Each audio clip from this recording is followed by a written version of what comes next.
the latest updates, subscribe to News 9. Prime Minister Narendra Modi addressed the students of Mysore University to mark its centenary via video conferencing from Delhi. The Prime Minister further connected with the students and emphasized the national education policy and adverse effects of the COVID-19 pandemic on the people of the country. He further urged the youth of the country to be flexible and adaptable to the changing nature of the jobs due to the pandemic. Gender और social participation सुनिश्चित करने के लिए भी काम किया गया है। ऐसे संस्थानों को ज्यादा ऑटोनॉमी दी जा रही है ताकि वो अपनी जरूरत के मुताबिक फैसले ले सकें। पहले आईआईएम एक्ट के उसके तहत देश भर के आईआईएम्स को ज्यादा अधिकार दिए गए। मेडिकल एजुकेशन में भी ट्रांसपेरेंसी की बहुत कमी थी, इसे दूर करने पर भी जोर दिया गया। Narendra Modi also said that in the last 6 years, a new IIT has been set up every year and 7 new IIMs have been established. Technology से जुड़ी पढ़ाई में भी बेटियों की भागीदारी बढ़ी है। 4 साल पहले देश की आईआईटी में बेटियों का एनरोलमेंट जहां सिर्फ 8% था, वो इस वर्ष बढ़कर 2 गुने से भी ज्यादा यानी 20% तक पहुंच चुका है। साथियों, एजुकेशन सेक्टर में ये जितने भी रिफॉर्म्स हुए हैं, उनको नई नेशनल एजुकेशन पॉलिसी, नई दिशा, नई मजबूती देने वाली। Speaking about the gross enrollment of girls in higher education, Narendra Modi said that the participation of girls in innovation and technology has increased.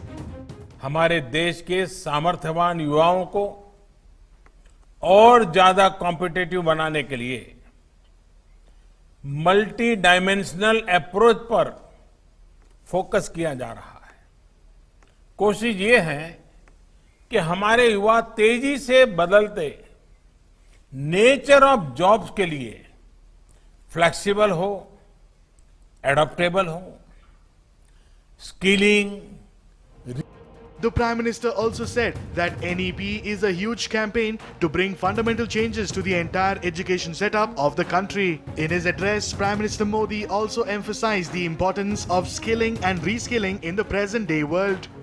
सबसे बड़ी जरूरत है नेशनल एजुकेशन पॉलिसी में, इसका भी बहुत ध्यान दिया गया है। साथियों, मुझे खुशी है कि मैसूरू यूनिवर्सिटी ने इस पॉलिसी को लागू करने के लिए प्रतिबद्धता दिखाई है, तेजी दिखाई है। मुझे लगता है Narendra Modi also said that there might be certain restrictions due to COVID-19, but it will never dampen the spirit of the Dasara celebration in Mysuru.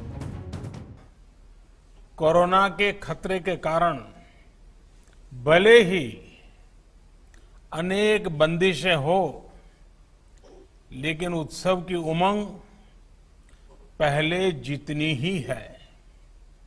हालांकि इस उमंग में कुछ दिन पहले हुई भारी बारिश ने रुकावट डालने की कोशिश की है।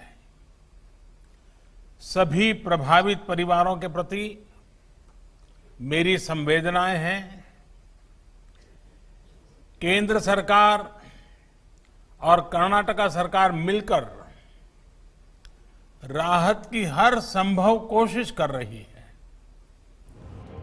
The University of Mysore, that was established in 1916, was the first university to be constructed in Karnataka and 6th in the country.